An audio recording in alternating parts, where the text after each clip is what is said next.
Das Thema dieses Nachmittags soll sein, die Konstruktionsprinzipien der Arche Noah. Was lässt sich dazu sagen? Zunächst einmal wollen wir festhalten, anhand dieser Folie, welche sind die großen Ereignisse gewesen in der Vergangenheit.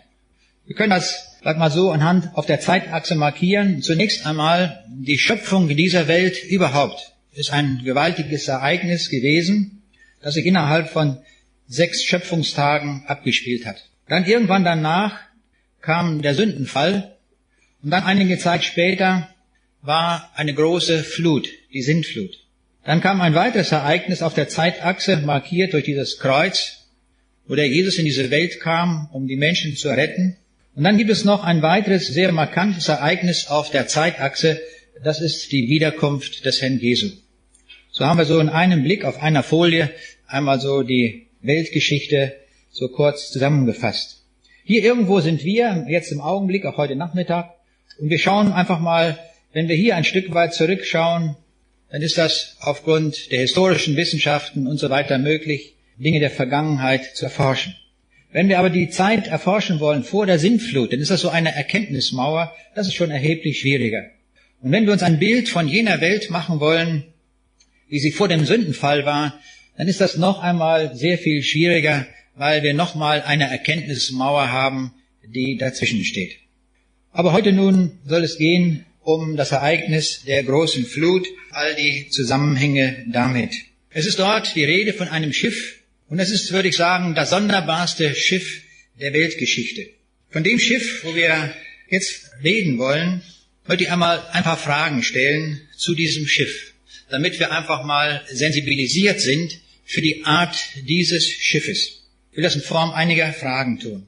Welches Schiff wurde von keinem Menschen in Auftrag gegeben und doch existierte es? Für eine Quizfrage, ja? Welcher Reeder ließ nur ein einziges Schiff bauen und dennoch ist sein Schiff, das noch nicht einmal einen Namen trug, weltbekannt? Im Laufe der Weltgeschichte sind die unterschiedlichsten Spezialschiffe gebaut worden. Zu welchem Zweck aber hat es nie eine Wiederholung eines Schiffbaus gegeben? Welches Schiff wurde ausschließlich zum Zweck der Jungfernfahrt gebaut?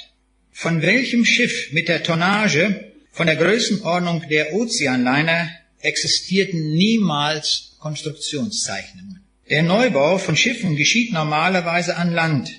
Nach Fertigstellung wird das Schiff auf einer schiefen Ebene zum Rutschen gebracht und so erstmals bei dem sogenannten Stapellauf zu Wasser gelassen.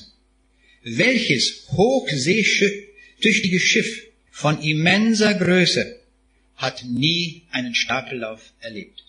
Welches Schiff hat eine so kostbare Fracht transportiert, dass jeder einzelne von uns heute noch Nutznießer dieser Fracht ist? Welches Schiff wurde auf einem zusammenhängenden Gewässer eingesetzt, das noch weit größer ist als der Pazifische Ozean? Jetzt haben wir so ein paar Schlaglichter zu diesem Schiff. Dieses sonderbare Schiff ist tatsächlich gebaut worden und wir könnten zum Steckbrief dieses Schiffes einiges sagen und das klingt sehr außergewöhnlich.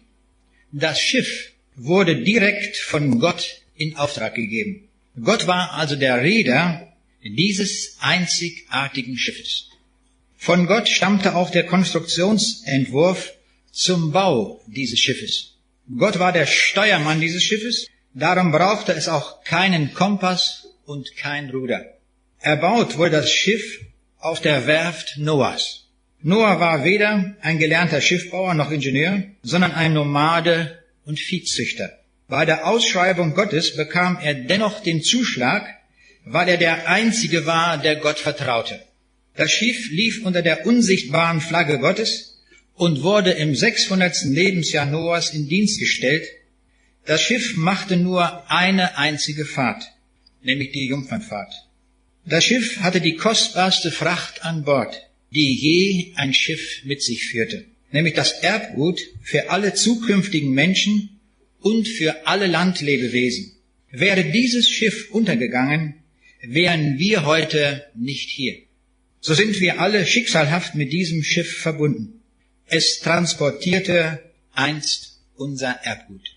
Natürlich konnte dieses Schiff nicht untergehen, weil Gott Konstrukteur, Reeder und Steuermann war. So viel zunächst einmal als Vorbemerkung zu diesem speziellen Schiff. Nachdem ich diese Gedanken zu der Arche Noah hatte, kam ich zu folgender Überlegung. In der Bibel sind uns die Maße angegeben, nach denen Noah das Schiff bauen sollte. Da kam bei mir die Idee, wenn Gott die Maße angibt für dieses Schiff, dann müssten es die besten Maße sein, die man überhaupt ingenieurmäßig vorgeben kann. Etwas Besseres kann es nicht geben. Denn Gott hat schnelle Computer. Nein, er hat sie nicht. Gott ist unendlich intelligent. Er kann in einem Nu das Richtige sagen. Und zwar ohne Computer. Das schafft er. Und so war meine Voraussetzung, dann müsste das, was in der Bibel steht, diese Maße, die müssten so gut sein, dass wir am Ende des 20. Jahrhunderts, oder jetzt im 21. Jahrhundert schon, mit Hilfe unserer Computer, mühsam natürlich, klar, das nachvollziehen können, was Gott vorgegeben hat. Weil wir die Gesetzmäßigkeiten kennen, wir kennen das archimedische Prinzip, nicht wahr? Wie viel ein Schiff verdrängt, nicht wahr? Genauso viel wie es selber wiegt. Wir kennen so mancherlei Naturgesetze. Ingenieurmäßige Anwendung ist ja Einsatz der Naturgesetze. Und so hatte ich die Idee, einmal dieses Schiff nachzurechnen. Ich hatte allerdings einen Punkt nicht beachtet. Ich habe gedacht, das könnte ich mal so an einem Nachmittag erledigen. Das ist nur so ein Kasten, das geht schon ganz schnell. Daran habe ich mich allerdings geirrt. Denn das war doch insgesamt etwas aufwendiger. Und das, was ich da so herausgefunden habe, das möchte ich einfach hier mal so ein Stück weit hier nennen. Aber zunächst noch ein paar andere Dinge, die wichtig sind. Wir sollten bei der Arche immer bedenken, dass das Ganze ein Plan Gottes war, und zwar ein Plan Gottes mit einem sehr, sehr starken Gericht. Wir sollten die Ernsthaftigkeit dieser Sache bedenken. Wir lesen im Alten Testament, als aber der Herr sah, dass der Menschen Bosheit groß war auf Erden und alles Dichten und Trachten ihres Herzens nur böse war, immer da, und er sprach, ich will die Menschen, die ich geschaffen habe, vertilgen von der Erde, vom Menschen an bis hin zum Vieh und bis zum Gewürm und bis zu den Vögeln unter dem Himmel, denn es reut mich, dass ich sie gemacht habe. Es muss schlimm gewesen sein. Das Gericht Gottes über die Sünde geschah mit Hilfe einer weltweiten Flut. Denn in 1. Mose 6, Vers 17 lesen wir, denn siehe, so sagt Gott, ich will eine Sintflut mit Wasser kommen lassen auf Erden, zu verderben alles Fleisch, darin ein lebendiger Odem ist unter dem Himmel. Alles, was auf Erden ist, soll untergehen.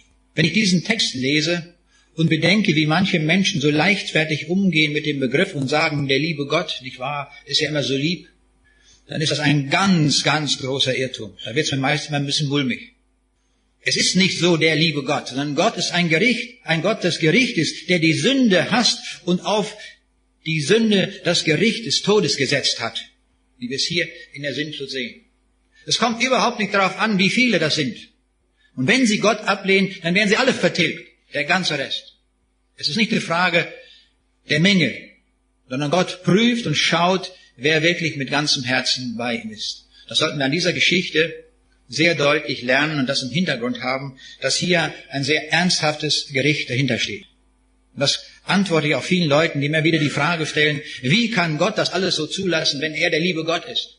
Gott nimmt die Sünde sehr ernst und er nimmt sehr ernst unsere Entscheidung des Glaubens für Jesus Christus. Und daran werden wir einmal beurteilt, ob wir auch einem Gericht verfallen oder nicht. Wir brauchen die Rettung. Und unsere Rettungsarche heißt Jesus. Das müssen wir ganz deutlich herausstellen und betonen, dass er die Arche für unsere Rettung ist. Und dann sagt Gott zu Noah, mache dir einen Kasten aus Tannenholz und mache Kammern darin und verpiche ihn mit Pech innen und außen. Und mache ihn so. 300 Ellen sei die Länge, 50 Ellen die Breite und 30 Ellen die Höhe. Und er soll 3 Stockwerke haben, eines unten, das zweite in der Mitte und das dritte oben. Denn siehe, ich will eine Flut kommen lassen auf Erden zu verderben alles Fleisch, darin Odem des Lebens ist, unter dem Himmel. Alles, was auf Erden ist, soll untergehen. Aber mit dir will ich einen Bund aufrichten und du sollst in die Arche gehen mit deinen Söhnen, mit deiner Frau und mit den Frauen deiner Söhne. Und du sollst in die Arche bringen von allen Tieren, von allem Fleisch, je ein Paar, Männchen und Weibchen, dass sie leben, bleiben mit dir. Von den Vögeln nach ihrer Art, von dem Vieh nach seiner Art und von allem Gewürm nach seiner Art, von allen soll je ein Paar zu dir hineingehen, dass sie leben bleiben. Und du sollst dir von jeder Speise nehmen, die gegessen wird, und sollst sie bei dir sammeln, dass sie dir und ihnen zur Nahrung dienen. Das war der Befehl Gottes. Der Reeder gibt den Auftrag an die Werft bei Noah. Und das haben wir hier gesehen, wie es geht, ein Spezialschiff zu bauen. Wie groß muss die Arche sein? Nun, das ergibt sich aus den Transportbedingungen. Die Transportbedingungen lauten, die Arche muss genug Platz bieten, um alle Landlebewesen unterzubringen. Das haben wir in dem Text gehört. Sie musste außerdem so groß bemessen sein, um ein Nahrungslager anzulegen, das für einen Zeitraum von etwas mehr als einem Jahr ausreicht. Jetzt können wir hier ein gutes Prinzip lernen zwischen Gott und Noah. Und das gilt auch für uns. Ein sehr gutes Prinzip ist hier ableitbar. Zwischen Gott und Noah gab es ein Arbeitsprinzip, eine Arbeitsteilung. Und das ist auch für uns heute noch gültig. Was Noah tun konnte, war ihm aufgetragen. Was Noah nicht vermochte, das tat Gott. Schöne Zusammenarbeit. So müssten wir auch arbeiten. Und darum heißt es auch in 1. Mose 1, Vers 22, und Noah tat alles, was ihm Gott gebot. Also seinen Auftrag. Das tat er. Noah hatte keine Ahnung von Schiffbau und er vermochte nicht zu überschauen, wie groß so ein Schiff wohl sein müsste. Für diesen Zweck, der ihm ja bekannt war. Und so gab Gott ihm die Größe des Schiffes an und sagt, die Maße der Arche sollen betragen 300 Ellen lang, 50 Ellen breit und 30 Ellen hoch. Jetzt ist natürlich die Frage bei der Elle, welche Elle nehmen wir? Man wird verstehen, nicht wahr? Oder dass ich geneigt bin, die Braunschweiger Elle zu nehmen, weil ich aus Braunschweig komme. Wir haben nämlich im Altstadtrathaus eine Tafel und da ist eine Elle einzementiert, die Braunschweiger Elle, die nämlich 57,07 Zentimeter ausmacht. Das ist direkt am Marktplatz, wo früher die Tücher verkauft wurden und da wurde nach diesem Maß gemessen. Das war also eine Elle. Wenn man 7 Ellen Stoff kaufte, dann war das verbindliche Maß, um jetzt den Stoff zu erwerben. Dann habe ich überlegt, ob ich bei meinen Berechnungen die Braunschweiger Elle zugrunde legen sollte. Aber ich habe mich dann doch nicht dafür entschieden, obwohl ich es gerne gemacht hätte. Es gibt nämlich sehr, sehr viele Ellen. Es gibt die Nippur-Elle bei den Sumerern, die war 51,72 Zentimeter. Dann gab es eine Elle in Babylon, die war 49,5 Zentimeter lang.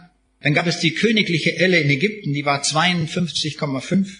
Dann gab es eine griechische Elle, im Römischen Reich gab es eine Elle in Preußen. Dann gab es die preußische Elle, die war 66,69 Zentimeter. Die britische Elle 45,72. Was mache ich, armer Mensch, wenn ich jetzt rechnen will und habe so viele Ellen? Da muss ich mich entscheiden. Nun, ich habe mich auch entschieden, aber für eine Elle, die höchstwahrscheinlich die richtige ist. Ich muss das so vorsichtig sagen, höchstwahrscheinlich. Denn in Jerusalem gibt es eine Inschrift bei dem Siloa-Tunnel und diese Länge wird angegeben mit 1200 Ellen. Nun kann man den Siloa-Tunnel heute nachmessen. Im metrischen System sind das 525 Meter. Und daraus kann man ausrechnen, wie lang eine Elle ist. Und dann ergibt sich für die Elle 0,4375 Meter oder 43,75 Zentimeter. Und von dieser Elle gehe ich jetzt aus.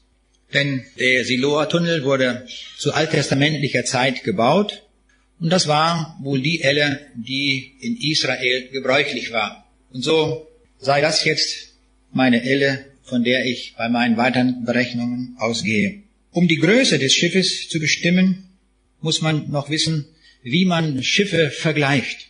Bis zum Jahr 1982 wurden Schiffsgrößen bemessen in Registertonnen. Unterschied die Bruttoregistertonne und die Nettoregistertonne. Die Bruttoregistertonne umfasst das Innenvolumen eines Schiffes, ausgenommen den Doppelboden und einige Betriebsräume im Oberdeck. Eine Bruttoregistertonne, das sind 100 Kubikfuß oder 2,83 Kubikmeter. Das ist also ein Raummaß, gibt an, wie viel Raum da verwendet wird. Der nutzbare Frachtraum, also die Laderäume und Räume für die Passagiere eines Schiffes, die werden dann in Nettoregistertonnen angegeben.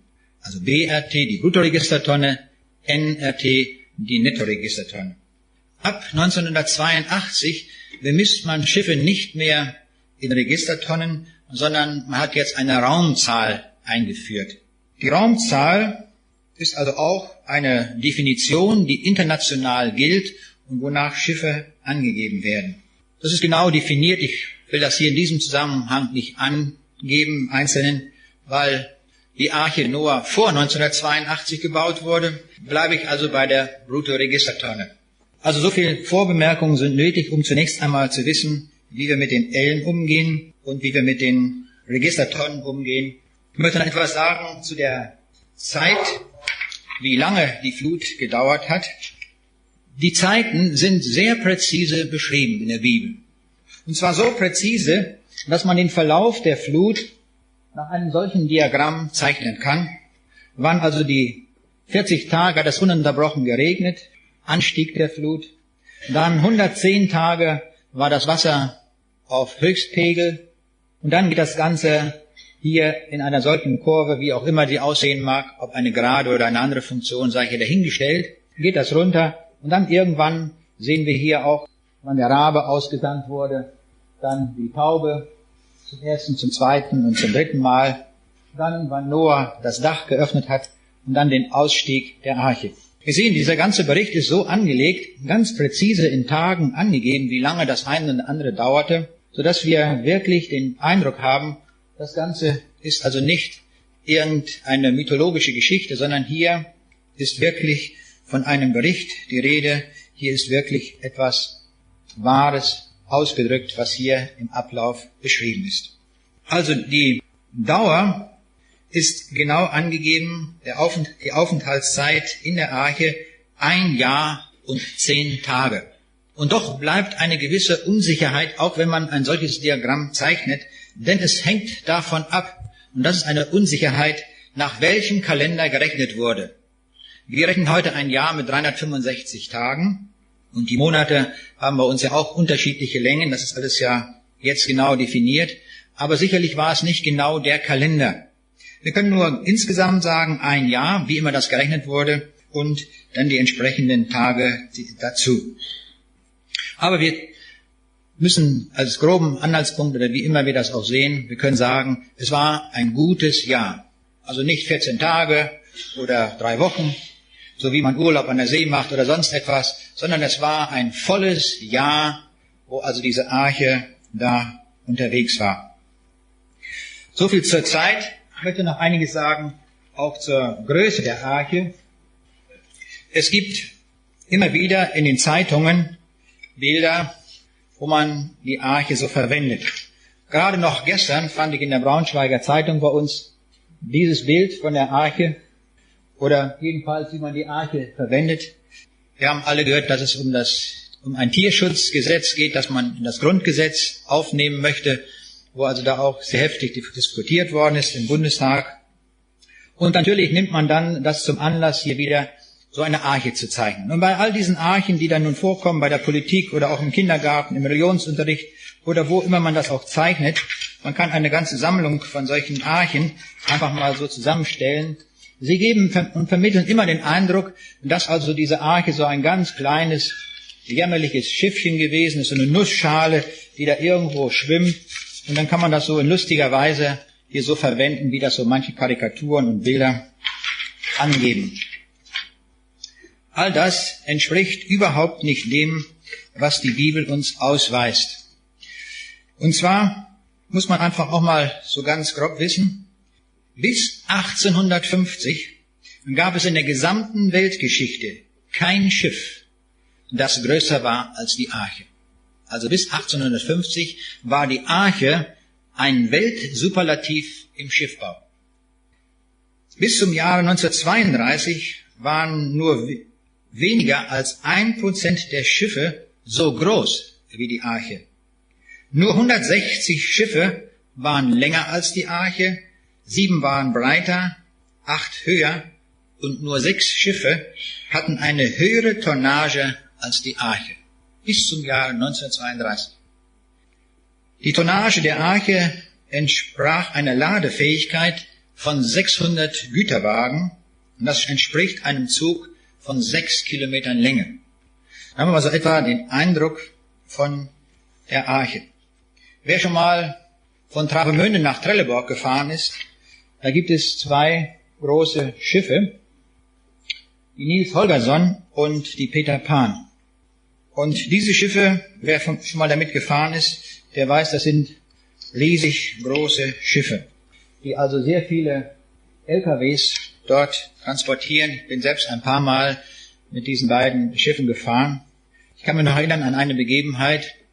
Da sollte das Schiff gerade losfahren von Travemünde und die Tampen wurden gerade eingeholt und da kam einer noch mit seinem Wohnwagen angefahren und der konnte gerade das Schiff sehen und sehen, wie man die Tampen einzieht. Aber er selbst kam nicht mehr mit. Er war 5 Minuten zu spät. Sonst hätte er noch Platz gefunden. Also diese Fährschiffe, diese beiden Fährschiffe sind riesig groß, wie wir hier sehen. Und diese beiden Fährschiffe nun sind vergleichbar mit der Arche Noah. Das will ich einmal an ein paar Daten hier deutlich machen. Er baut erstmal die Frage Niels Holgersson und Peter Pan auf der Seebeck-Werft in Bremerhaven und die Arche Noah wurde erbaut bei der Firma Noah und Co. Die Auslieferung des Schiffes war bei den Fährschiffen Februar 1987, bei der Arche Noah zu dem Zeitpunkt, als Noah 600 Jahre alt war. Dann einige weitere Daten zum Vergleich.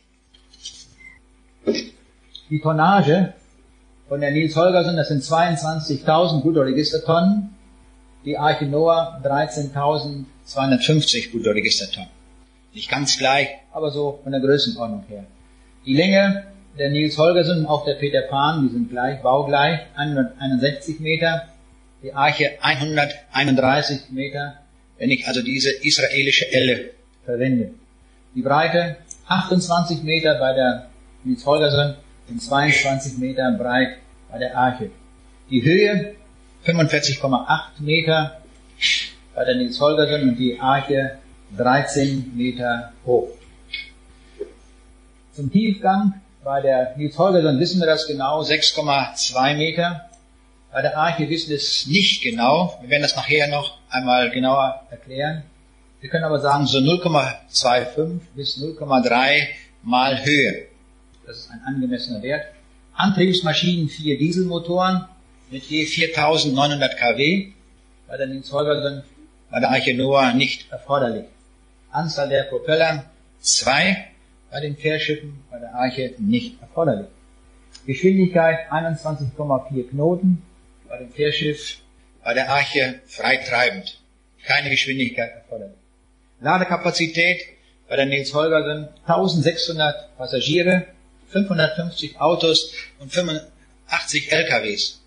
Bei der Arche 8 Passagiere nur, aber dafür je ein Paar von allen Landlebewesen und die Futtermenge. Stabilisatoren bei der Niels Holgersson ist erforderlich, weil die sehr hoch gebaut ist, bei der Arche nicht erforderlich. Aber dafür muss die Arche dennoch stabil sein. Und damit werden wir uns auch noch beschäftigen, wie man so ein Schiff stabil bekommt. Ich habe eine sehr alte Bibel und in dieser sehr alten Bibel ist auch etwas über die Arche gesagt. Ich würde mich freuen, wenn heutige Bibeln so etwas auch noch enthalten würden und das darstellen würden. Vielleicht liegt es daran, dass es eine sehr schwere Bibel ist. Diese Bibel wiegt nämlich 11 Kilogramm. Die kann ich also nicht immer so in die Aktentasche stecken. Aber sie ist sehr schön, wie man so an dieser Schrift sieht. Ganz wunderbare Schrift. Und diese Bibel gibt eine ganze Reihe von Hinweisen zur Arche. Und zwar stammt diese Bibel aus dem Jahre 1720 und da ist eine Überschrift, ein langer Artikel, da heißt es neueste Beschreibung der Arche Noah. Das ist nun allerdings schon aus dem Jahre 1720. Aber ich würde sagen, besser kann man es gar nicht machen. Wie dieser Autor, der das geschrieben hat, im Einzelnen hier dargelegt hat. Er beschreibt also hier die Größe dieser Arche und er befasst sich auch damit, wie man das Ganze laden soll. Das fand ich auch hochinteressant. Das werden wir nämlich auch noch gut verwenden können. Er sagt nämlich von diesen 3 Stockwerken, wie man das da am besten macht. Im untersten Stockwerk, in diesem unteren Teil der Arche waren alle 4füßige Tiere. Ein leerer Platz, die wilde und zahme Schweine, die Füchse, die Wölfe, die Einhörner, die Luchsen, Leoparden, Bären, Löwen und so weiter. Im mittleren Stockwerk, nun, da kommt die Gerste, dann der Stall für die Böcke, Käse, Butter, Zwieback, geräucherte Schinken, allerlei Obst, nicht wahr? Und im obersten Stockwerk hat er sich auch gut überlegt, da bringt man am besten die Nachteulen unter, die Staren, die Bachstelzen, die Reiher, nicht wahr? Die Geier, die Störche, die Kraniche, die Straußen, die Papageien, die Pfauen, die Fasanen, die Rebhühner und das alles. Das ist sehr gut durchdacht. Warum? Er packt die schweren Tiere nach unten und dadurch sorgt er dafür, dass der Schwerpunkt des Schiffes tief nach unten kommt. Und das ist für die Stabilität sehr gut, wie wir noch sehen werden. Und oben, ganz oben, da kommen die Stare, nicht wahr? Die Spatzen und so weiter, die also nicht so schwer sind. Und dann oben das dritte Deck sehr gut ausfüllen. Weiterhin gefällt mir sehr gut an dieser Beschreibung, dass er die Sache einmal zeichnet, wie die Arche ausgesehen hat. Und er hält sich genau am biblischen Text. Und wir sehen, das Breiten- und Höhenverhältnis stimmt so, wie es auch die Bibel angibt. Und das Ganze hat eine Kastenform. Er hat auch eine Rampe gebaut, wo die Tiere einsteigen können. Und er hat sich überlegt, wie man die Kammern dort macht. Also das ist eine sehr schöne, eine sehr geschickte Konstruktion, wo er sich über all diese Dinge da nun Gedanken macht. Jetzt wollen wir einfach einmal überlegen, wie würde man eine solche Arche wohl bauen, wenn wir sie heute nach ingenieurmäßigen Konstruktionsbedingungen erstellen würden. Nun, wir würden sagen, den Materialeinsatz werden wir so gestalten, dass nicht überflüssig Arbeit gemacht werden muss, sondern nur so viel Arbeit, wie unbedingt nötig ist. Also Gott ist nicht ein Arbeitgeber, der den Noah jetzt 3 oder 4 Jahre länger beschäftigen will, damit er möglichst viel Material dort reinpackt, was gar nicht nötig ist. Ganz sicher nicht. Sondern Gott arbeitet ökonomisch. Das war meine Voraussetzung dabei. Und das kann ich lernen an vielen anderen Dingen. Um so einen Mann wie Goliath zu besiegen, da braucht Gott kein ganzes Heer. Er macht das ökonomisch mit einem Steinchen. Hat das Problem gelöst. Als Israel im Kampf mit den Midianitern war, da hat er nicht ein riesiges Heer eingesetzt, sondern es hatten sich so viele Freiwillige gemeldet, dass das also noch ausgesiebt werden muss. Das wurde nochmal selektiert, nochmal ausgesucht. Nachher genügten 300 Mann, die ein bisschen Hurra geschrien haben und dann liefen die schon in die Flucht. Also wir sehen daran, dass Gott sehr ökonomisch arbeitet. Und das sehen wir auch an den Werken der Schöpfung. Wenn ich feststelle, mit welch einem minimalen Materialaufwand Gott Information speichert und alle diese Dinge gestaltet, die wir in allen Facetten der Schöpfung wiederfinden, dann merken wir, dass Gott ein sehr, sehr großer Ökonom ist, der sehr, sehr wirtschaftlich umgeht mit Material und mit allen Dingen. Er kann auch ganz großzügig sein, das macht er auch. Er schafft Sterne, wir werden ja morgen früh darüber nachdenken, ein Riesenuniversum und füllt das mit Sternen in so großer Zahl, dass wir es gar nicht mehr zählen können. Kann auch machen. Aber hier, wo es darauf ankommt, auf Dinge, wo es ökonomisch sein muss, da ist Gott Wirtschaftswissenschaftler bis zum Anschlag. So will ich mal sagen. Und das setzt sich hier auch voraus, dass er das so macht mit dem Material. Der Noah hatte absolut keine Ahnung davon, wie man sowas wohl macht. Und jetzt überlegen wir einfach mal, welche so die Überlegungen Gottes gewesen sind, die wir ja nur so Schritt für Schritt nachvollziehen können. Also zunächst mal hat Gott überlegt, für all die Landlebewesen, nicht wahr? Die Grundtypen, die er da mitnimmt, müssen ja nicht alle Rassen vertreten sein. Da braucht er wie viel Platz, das hat er sich überlegt. Also wenn die Arche so lang ist, wie wir eben gesagt haben, breit und hoch, dann kommt das genau hin. Also das Volumen war damit festgelegt.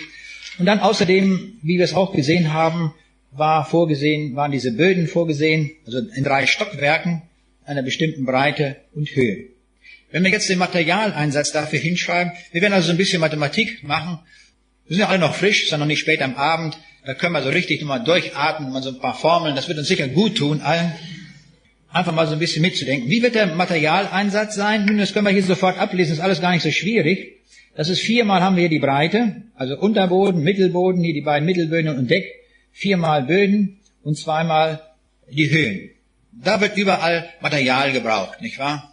Baumstämme oder Bretter oder was auch immer, jedenfalls Material. Nennen wir es ganz einfach Material. Und da können wir sagen, dieses Material, das wird Gott so gemacht haben, dass der Noah nicht zu viel arbeiten musste, sondern dass dieser umbaute Raum, diese Anzahl der Bruttoregistertonnen erreicht wurde mit einem Minimum an Materialeinsatz. Ja, das ist ein guter Ansatz, den Gott sicher so macht. Der umbaute Raum für die ganze Arche wäre also dann nach zu berechnen, Volumen, Breite mal Höhe mal Länge, und dieses Volumen sollte also mit dem Materialeinsatz maximal sein. Also maximale Ladefähigkeit, maximaler Raum bei den vorgegebenen Maßen. Ja, so können wir auch sagen. Oder anders ausgedrückt, das Volumen wird proportional sein, Breite mal Höhe. Also Breite mal Höhe und dann die Länge so lang, dass das gerade gut hinkommt. So, jetzt können wir schon ein bisschen Mathematik machen. Wir können nämlich F, die gewonnene Querschnittsfläche, also Breite mal Höhe, durch das eingesetzte Material dividieren. Ja, also wir bilden so einen Bruch oder einen Quotienten F durch M. Und setzen jetzt einfach mal so die Formeln ein, die wir jetzt schon inzwischen gewonnen haben. Und schreiben als erstes hin F mal M, können wir noch alles nachvollziehen, B mal H, das wäre die Querschnittsfläche, B mal H. Und der Materialeinsatz, hatten wir uns überlegt, ist 4b plus 2h. Ja? Das ist also das, was wir erstmal schon hinschreiben können. Und jetzt, als Mathematiker, muss ich natürlich immer mit solchen Formeln rumspielen. Und jetzt forme ich das einfach nur mal um. Ja, das mache ich gerne. Ja, jetzt forme ich diese Gleichung nur um. Und zwar mache ich Folgendes, dass ich immer versuche, einen Ausdruck zu gewinnen, b durch h. Also das Verhältnis von b zu h. Das mache ich hier so. Und dann kommt nachher raus, f zu m ist Wurzel aus b mal h, also Wurzel aus der Querschnittsfläche, und dann multipliziert mit einem anderen Ausdruck. Und dieser Ausdruck, das sehen wir, enthält nur noch die Größen b zu h. Also Wurzel b durch h plus, und dann Bruchstrich 2 plus 4 mal b zu h. Und hier haben wir uns gesagt, das müsste maximal sein, der umbaute Raum. Also ist f zu m soll maximal sein. Das bedeutet also, wir haben hier 2 Ausdrücke. Wurzel b mal h, das ist also eine absolute Fläche, und die ist proportional dem Raumbedarf. Also je mehr Raum wir benötigen, umso größer muss dieser Ausdruck sein. Nicht? Das können wir gut nachvollziehen. Dann wird die Arche immer vom Volumen immer größer. Und dann haben wir einen zweiten Ausdruck hier, und der hängt nur noch von dem Verhältnis b zu a ab. Das kann also eine riesige Arche sein, das kann eine ganz kleine sein, das kann eine Zigarrenkiste sein oder wie auch immer. Das Verhältnis b zu h ist also hier mit diesem Ausdruck genannt. Nun können wir das Ganze jetzt uns überlegen und drücken das einmal aus in Form von einer Kurve. Wie würde das in Abhängigkeit von b zu h sein, dieser Wert f zu m? Wir haben ja gesagt, der Wert f zu m, der sollte möglichst groß sein. Wenn wir den möglichst groß machen, was passiert dann? Dann haben wir eine Arche, die mit sehr wenig Material gebaut ist und den Zweck voll erfüllt. Ja? Also f zu m möglichst groß, dann ist das der kleinste Materialeinsatz. Also, und wenn wir diese Kurve zeichnen nach der Formel, die ich da vorhin angegeben habe, für verschiedene b zu h, dann sehen wir, dass diese Kurve eine abfallende Kurve ist, die aber bei b zu h gleich 1 ihr Maximum hat. Da hat sie den größten Wert, und f zu m sollte ja möglichst groß sein. Das heißt, wir werden eine Arche bauen, die einen quadratischen Querschnitt hat. Und zwar nach dieser Forderung. Nach dieser Forderung muss die Arche quadratisch im Querschnitt sein. Alles andere, wenn wir eine Arche so langgezogen bauen, also mehr in Richtung Brett, flach und lang, da werden wir kleinere Werte von f zu m haben. Und das bedeutet also mehr Einsatz an Material. Ja? ist dieser Gedanke erstmal so klar. Je größer wir B zu H machen, umso mehr Material müssen wir einsetzen. Vielleicht noch ein Hinweis bei meiner Formel. Jetzt kann man sagen, wo ist denn die Deckfläche, also die Fläche am Bug, nicht wahr? Und, also vorne und hinten, die beiden Seiten, die habe ich einfach aufgeteilt auf die Gesamtlänge. Das kann ich machen. Indem ich also einen Zuschlag mache von so und so viel Prozent, dann ist das damit abgegolten. Ich kann also so ohne weiteres so rechnen. Also jetzt wissen wir schon mal, eine quadratische Arche wäre im Querschnitt die beste Arche hinsichtlich des Materialeinsatzes. So müsste man es machen. Das haben wir schon herausgefunden. Einfach aufgrund von ein paar einfachen mathematischen Überlegungen. Wir könnten jetzt aufhören, wenn wir sagen würden, die Arche soll also in einem Schwimmbecken dort einfach nur so schwimmen. Ja? Einfach da so schön windgeschützt und alles Mögliche, keine Wellen, alles so. Dann wären wir schon mit dem Archebau fertig. Aber jetzt wird diese Arche ja entlassen auf einen riesigen Ozean. Die ganze Erde ist ja überschwemmt, wo das da auch schaukelt und wackelt und Winde sind und wo alle möglichen Dinge sind.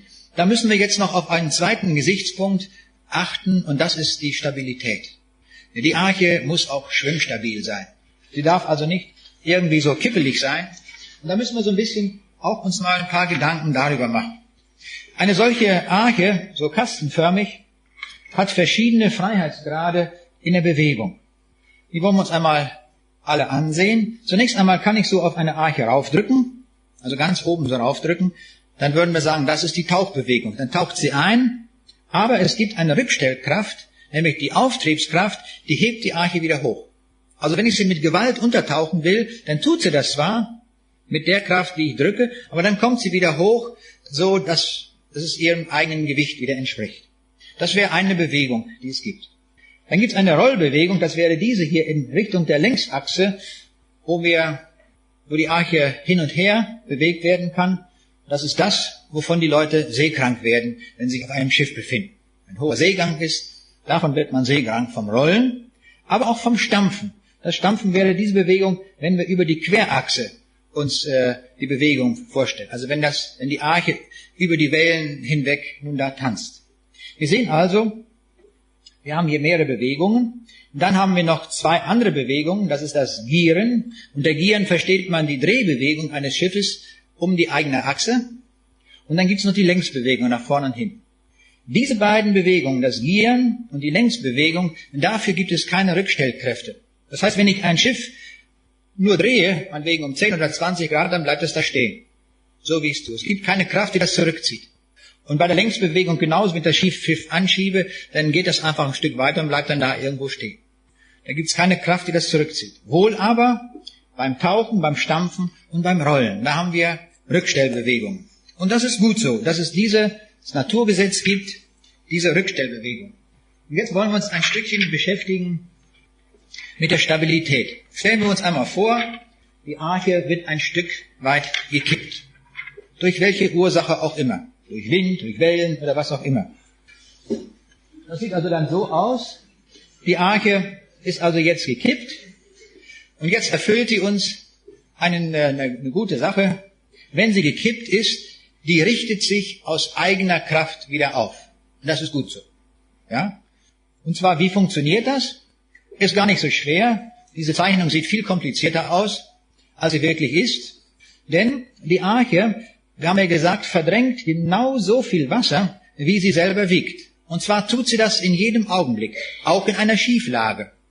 Also wenn die Arche um einen 10 oder 20 Grad geneigt ist, dann wird also diese Wassermenge, dieses Dreieck hier, diese Wassermenge, die dem entspricht, die wird dafür sorgen, dass sie sich wieder aufrichtet. Und wie passiert dieses Aufrichten? Nun, durch die Auftriebskraft.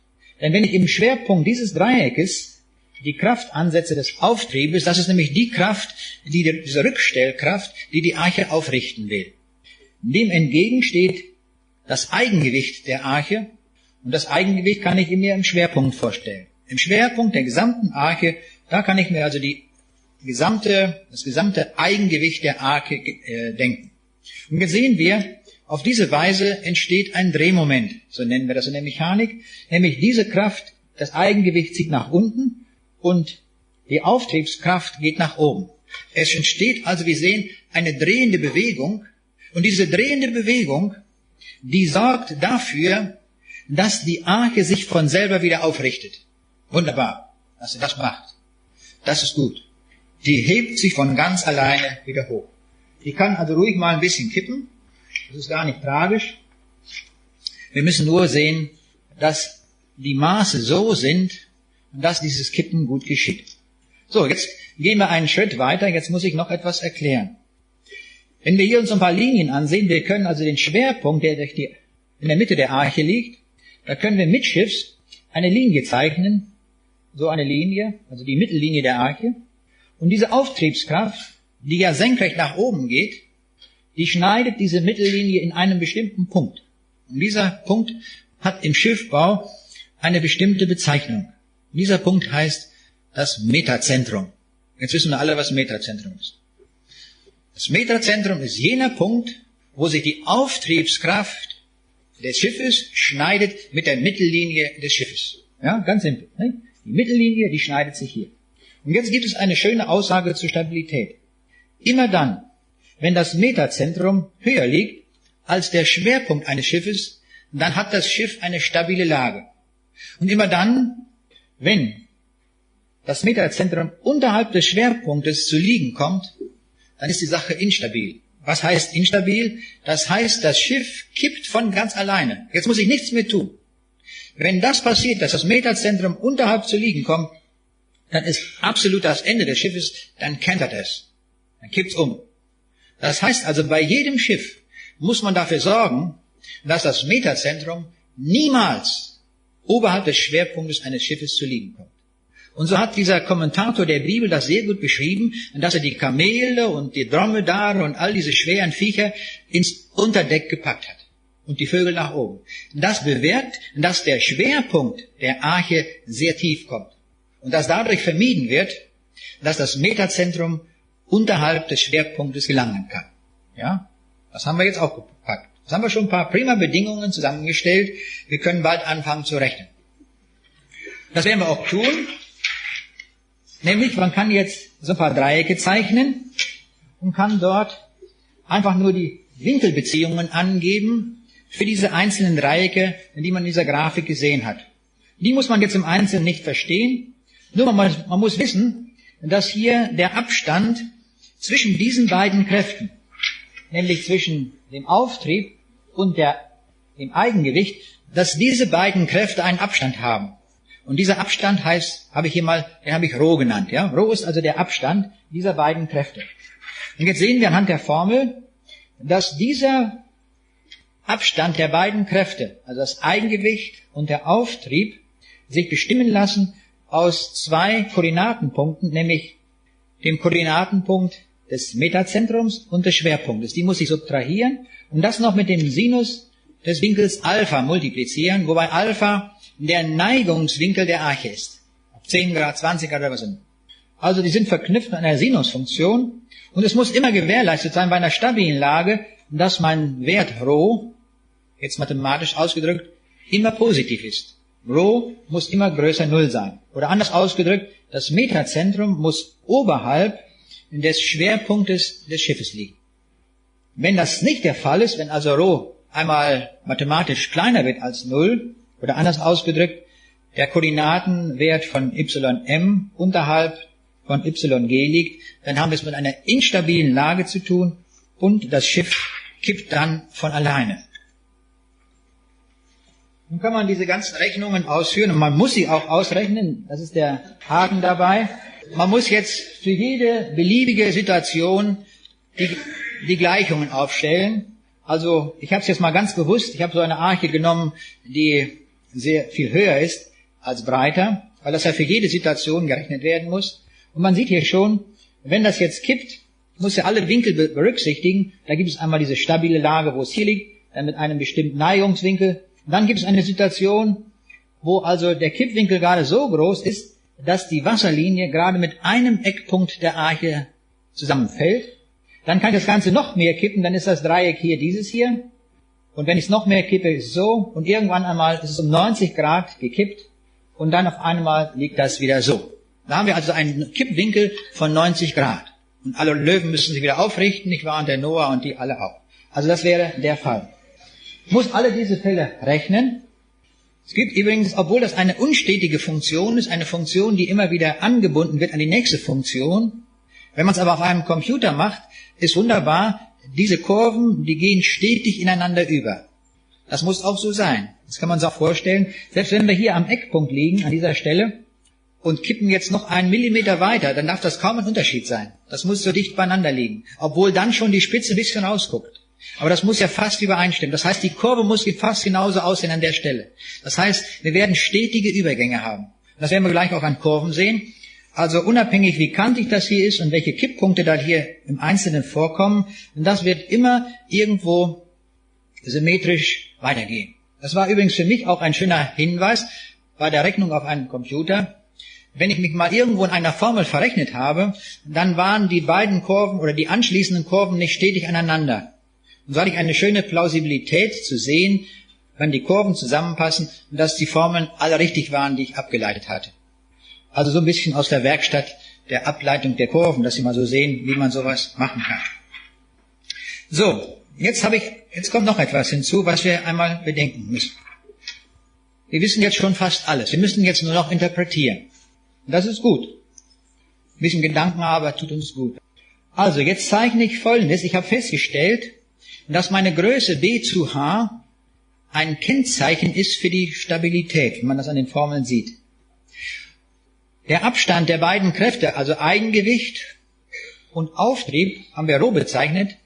Und Rho kann ich auftragen, auch wieder als Bezugsgröße auf die Breite. Das gilt also für alle beliebigen Archen. Das ist das Schöne, dass man das immer so machen kann. Man normiert das, wie man das in der Ingenieurwissenschaft sagt, man normiert das auf die Breite b und dann gilt das für alle beliebigen Fälle.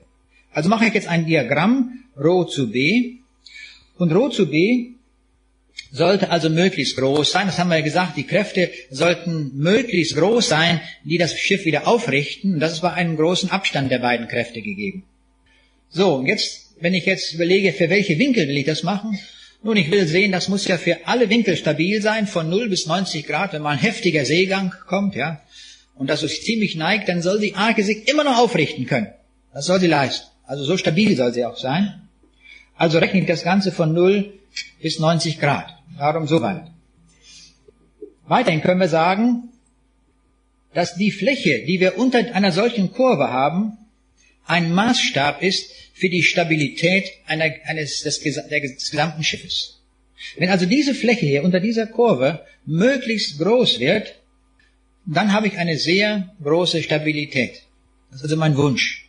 Ich möchte also eine sehr große Stabilität haben. Jetzt stellt man fest, wenn man sich die Gleichung ansieht, dass ich eine umso größere Fläche gewinne, wenn b zu h größer wird. Also wenn mein Verhältnis Breite zu Höhe groß wird, oder anders ausgedrückt, je breiter meine Arche wird und umso flacher, umso stabiler wird es. Dann wandert die Kurve hier nach oben, sie wird größer und meine Fläche unter der Kurve wird größer. Ja? Naja, wie macht man eine Fläche unter der Kurve? Das kennen wir noch aus der Schule alle, Integral. Nun bis 90 Grad, also muss ich integrieren von 0 bis Pi halbe. Und zwar meine Kurve, die Funktion Rho zu b, und das für b zu h gleich konstant, für ein ganz bestimmtes b zu h. Und dann nochmal d Alpha und dann wird das Ganze integriert. Das kann man natürlich nur noch numerisch machen auf einem Rechner. Und dann kriegt man als Ergebnis, das ist das Ziel, dann bekommt man Kurven, die so aussehen. Dann haben wir S und S ist ein Maß für die Schwimmstabilität. Dann kriegen wir also die Schwimmstabilität ausgedrückt in Abhängigkeit von b zu h. Und wir sehen anhand dieser Kurve, nehmen wir uns irgendeine Kurve, mit zunehmendem b zu h, also je breiter die Arche ist, das können wir uns auch intuitiv überlegen, umso stabiler wird die Arche. Ja? Ist ja klar. Wenn ich so ein Brett habe, das liegt viel stabiler, als wenn ich ein Brett hochkant stelle. Das können wir sofort nachempfinden. Und genau das drücken meine Kurven auch aus. Mit zunehmendem b zu h wird die Schwimmstabilität besser. Na wunderbar. Jetzt können wir uns an den Bau der Arche begeben. Aber jetzt stellen wir, oh Graus, etwas fest, was uns Kummer bereitet. Nämlich, die Schwimmstabilität fordert von uns, eine möglichst flache Arche zu bauen, die möglichst breit ist. Wir hatten aber vorhin gesagt, bezüglich des Materialeinsatzes ist eine Arche dann besonders gut, und besonders günstig für den Noah, wenn sie quadratisch ist. Die Schwimmstabilität aber sagt, nein, bloß nicht quadratisch, sondern möglichst flach, langgezogen. Dann wird sie sehr stabil sein. Ja, was machen wir nun? Wir müssen jetzt optimieren. Ja? So macht man das in der Ingenieurwissenschaft. Wenn sich Parameter, die sich gegenseitig widersprechen, dann muss man das optimieren. Dann muss man das Beste, möchte ich mal so sagen, aus dem machen, was die Situation bietet. Wir müssen also sehen, wie wir Breite zu Höhe so gestalten, dass der Noah nicht zu viel arbeiten muss, aber dass die Arche auch stabil genug ist. Das ist die Aufgabe. So muss es gebaut werden. Und wir merken, das ist dann kein triviales Problem mehr.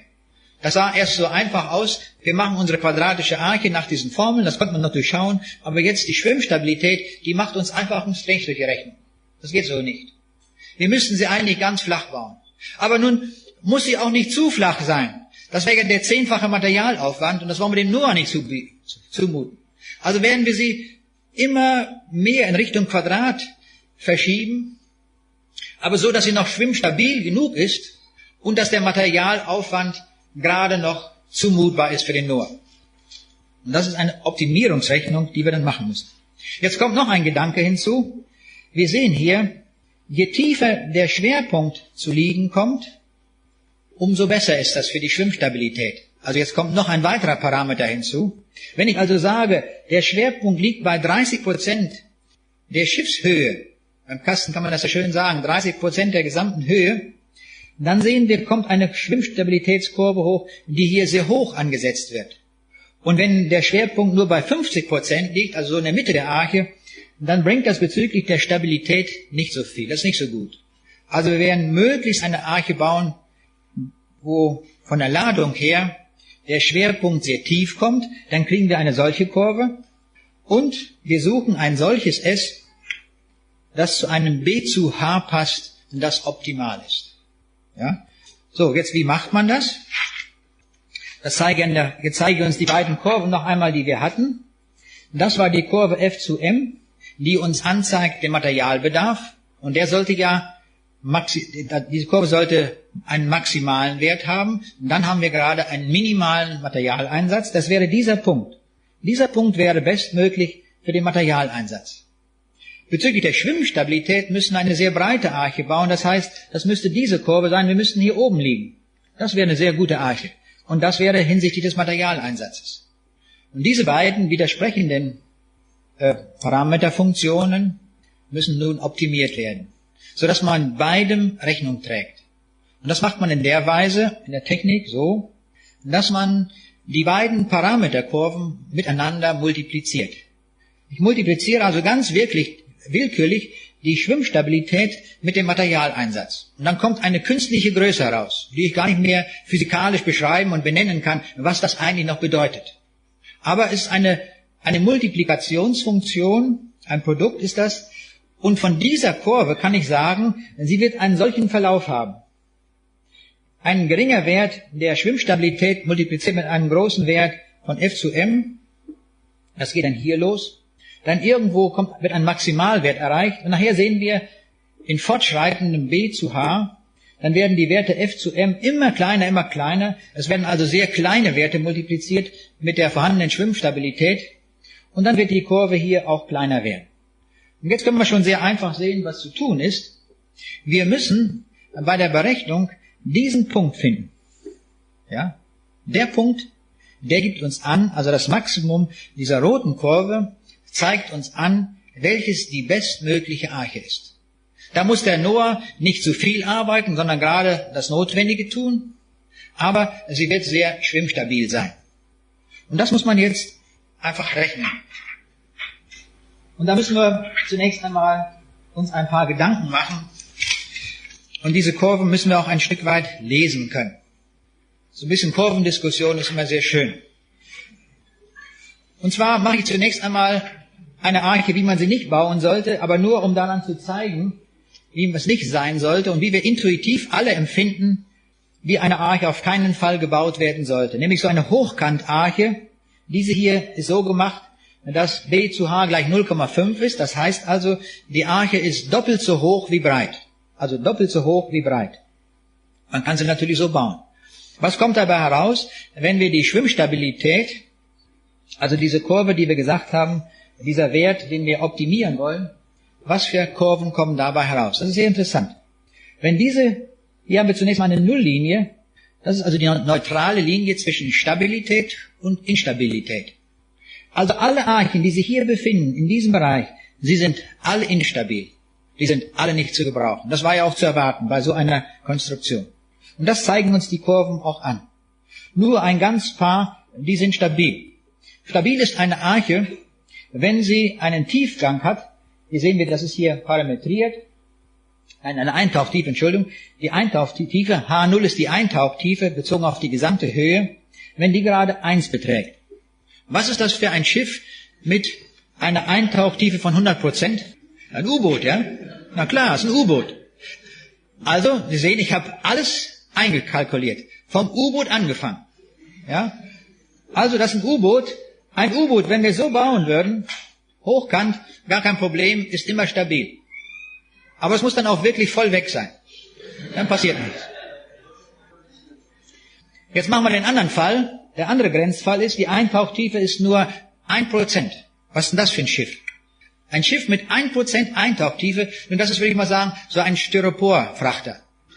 Nicht? Der hat nichts anderes als Styropor geladen. Ist also eine kleine Blechkiste, die kann ja ganz dünn sein, muss ja gar nicht stabil sein von der Kraft her, und ist mit Styropor beladen. Ganz kleines spezifisches Gewicht. Dieses Schiff wird dann eintauchen, sagen wir mal 0,1% oder 1% gerade. Ja? Das wäre so ein Ding. Wie würde also ein Styroporfrachter sich ausmachen, wenn wir den in Kastenform bauen würden hinsichtlich der Stabilität? Und mal ganz interessant, bei kleinen b zu h ist so ein Ding tatsächlich stabil. Ja, wirklich stabil. Aber nur bei ganz kleinen Werten. Nein, Entschuldigung, das sind die Winkel. Bei ganz kleinen Winkeln. Also ich darf das nur ein ganz klein bisschen mal kippen. Dann kann es sich gerade noch aufrichten. Aber dann passiert es, das geht sofort, schneidet die Nulllinie hier und dann wird alles instabil. Und jetzt sehen wir alle anderen Schiffe mit 2%, 10%, 20%, 50% Eintauchtiefe, die sind in den meisten Fällen instabil. Das können wir auch schon so erkennen aufgrund unserer Erfahrung, wenn wir mal irgendetwas schwimmen lassen. Also das, was wir aus der Erfahrung wissen, das stellt sich jetzt hier auch als Kurve einmal so dar. Und jetzt sind wir schon geübt, wie wir solche Kurve lesen können, wie wir das interpretieren können. Jetzt finden wir sofort unsere U-Boote, nicht wahr, und den Styroporfrachter. Jetzt gucken wir uns mal genau das Gegenstück an. Und das haben wir hier. Also ein ganz flaches Ding. So eine Arche. B zu H gleich 5. Das heißt, diese Arche ist 5-mal breiter als höher. Faktor 5. Nun, da haben wir alle so die Erfahrung, wenn wir so ein Brett auf dem Wasser legen, das wird nicht umdrehen und sich kippen. Das liegt ganz, wie wir auch sagen, das liegt flach wie ein Brett im Wasser. Und das tut hier auch. Jetzt gucken wir uns die Kurven an und wir sehen, vom Styroporfrachter bis zum U-Boot alles stabil. Egal welche Eintauchtiefe das Ding hat, das liegt so satt auf dem Wasser, da kann hinsichtlich Schwimmstabilität überhaupt nichts passieren. Ja? Wir sehen hier den Styroporfrachter und dann geht das hier, je mehr das eintaucht, je größer die Eintauchtiefe wird, umso stabiler wird das. Ja? Immer stabiler. Das wäre bei so einem flachen Brett. Das ist ganz gut, einmal so ein paar Kurven zu studieren, dass man einfach mal weiß, aha, so verhält sich das hier beim Bau dieser Kurve. Wenn man so etwas wirklich baut, dann muss man das auch alles einmal so durchstudieren, alle diese Parameter, dass man so ein Gefühl dafür bekommt, wie man sowas bauen muss.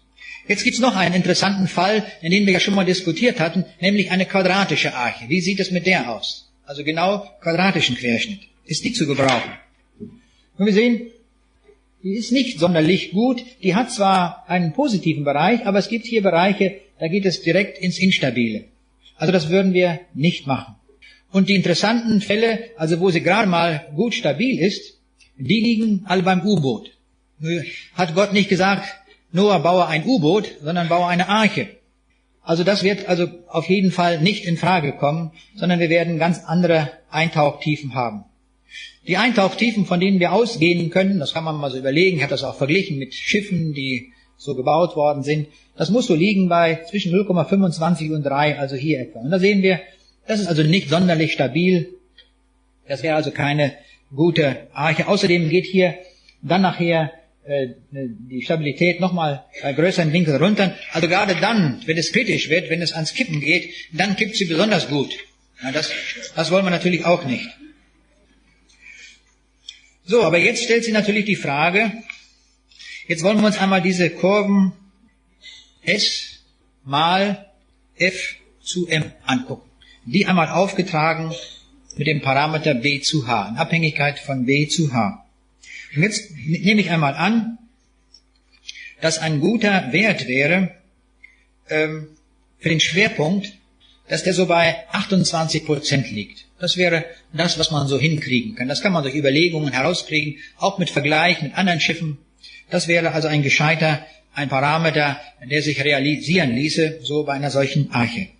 Da habe ich einmal die Kurven gezeichnet im Umfeld von diesem Schwerpunkt, wo der Schwerpunkt auf 28% der Höhe liegt und auch all die Werte drumherum.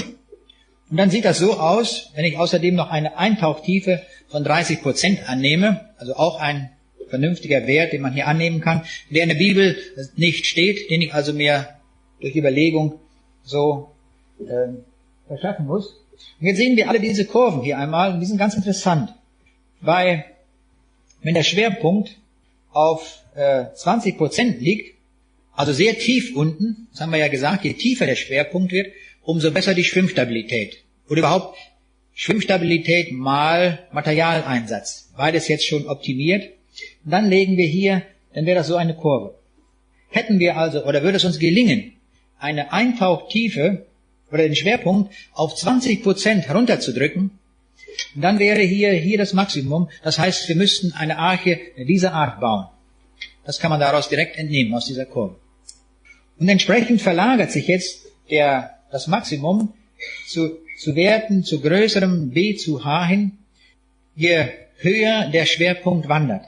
Wir sehen also all die anderen Kurven hier. Und wenn ich jetzt einmal ablese, bei 28% der Eintauchtiefe, das ist also das, was man so bei einer solchen Arche hinkriegen würde, auch im Vergleich zu anderen Schiffen, dann sehen wir, dann liegen wir hier gerade, ist der Gipfelpunkt der Kurve gerade hier. Und wenn ich jetzt einmal runterlote, was wir hier ablesen, dann ist das hier B zu H, ich habe jetzt mal die Zahlen eingesetzt, die in der Bibel stehen, 50:30 oder 1,667.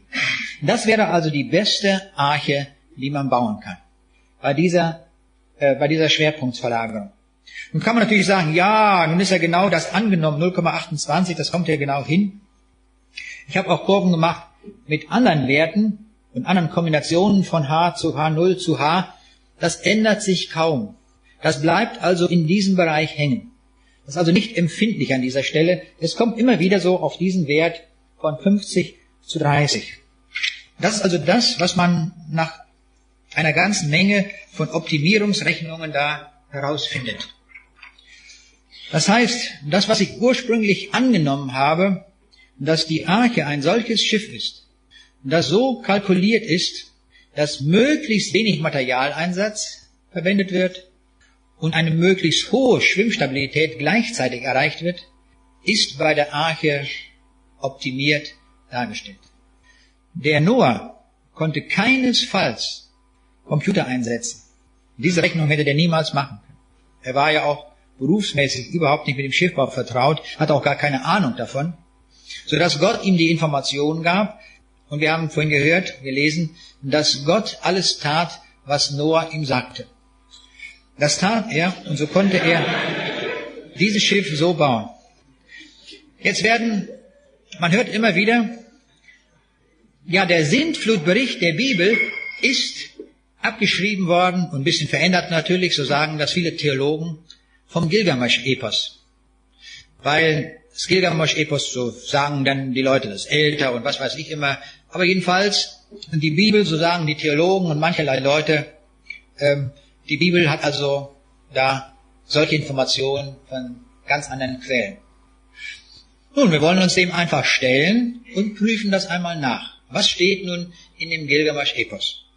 Und den Text gucken wir uns nochmal an. Da steht es genau geschrieben, wie es da gemeint ist. Und dann können wir auch beurteilen, wer von wem abgeschrieben hat. Das Schiff, das du bauen sollst, soll diese Maße haben. Gleich sollen sein die Länge und die Breite. Siehe da, mein Herr, was du mir aufgetragen hast, habe ich geachtet, ehrfurchtsvoll und will es tun. Dann geht das weiter, wird das beschrieben. Und dann steht hier, je 120 Ellen waren seine Wände hoch, je 120 Ellen die 4 Kanten seiner Decke lang. Ich entwarf einige Räume und fügte sie dann zusammen. 6 Zwischenböden legte ich an, in 7 Stockwerke teilte ich sie ein. Die Bodenflächen teilte ich je in 9 Teile. Also wir sehen, diese Arche, die dort im Gilgamesch-Epos beschrieben wird, ist ein Würfel. Und zwar ein Würfel, also mit B zu H gleich 1 und mit 7 Stockwerken. Das heißt, überall ist ja dann Ladung drin. Auf diese Weise wird also der Schwerpunkt des Schiffes sehr hoch kommen. Also genau das, was man nicht tun darf, um ein stabiles Schiff zu haben. Das wird hier gesagt. Also, außerdem haben wir ja auch gesehen anhand der Stabilitätskurven, dass ein quadratischer Querschnitt nicht das Richtige ist, dass es sogar sehr ungünstig ist zur Schwimmstabilität. Und so können wir diese Sache sehr leicht entscheiden, nicht mit Hilfe irgendwelcher Textkritiken und Betrachtungen und 1000 Annahmen von Spekulationen und Sonderdingen, sondern dass hier in diese Frage sich einfach mathematisch lösen lässt, mit Hilfe von Computern simuliert werden kann, welches die Ursprungsquelle ist. Die Bibel ist das Buch, wo wir wirklich rangehen können im 21. Jahrhundert und das durchrechnen können und wir sehen, das passt zu den Naturgesetzen und das passt zu dem, wie man das ingenieurmäßig vernünftigerweise machen würde. Da der Noah keinesfalls ein Schiffbauer war und irgendwelche Erfahrung mitbringen konnte, können wir auch sehen, dass diese Information ausschließlich von Gott gekommen ist.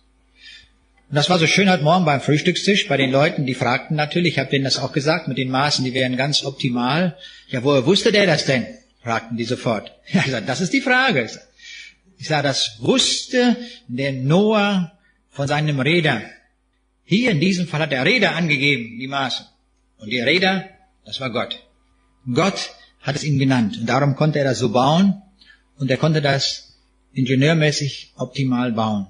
Ich freue mich, dass wir auch solche Dinge einfach mal vom Denken einfach ein Stück weit mitgehen, dass wir Computer einsetzen können, um wirklich auch einmal so zu zeigen, dass das, was die Bibel sagt, dass wir uns in allen Stücken darauf verlassen können, dass es wirklich gut ist und stimmt. Ich wusste am Anfang der Berechnung überhaupt nicht, wo das hinausläuft. Ich hätte irgendwo in der Wüste landen können mit meinen Gleichungen. Aber es kam genau das raus, was ich ursprünglich angenommen hatte. Es muss optimal sein, wenn es von Gott ist. Und das war eine schöne Erfahrung. Diese Erfahrung wollte ich Ihnen einfach mal so weitergeben.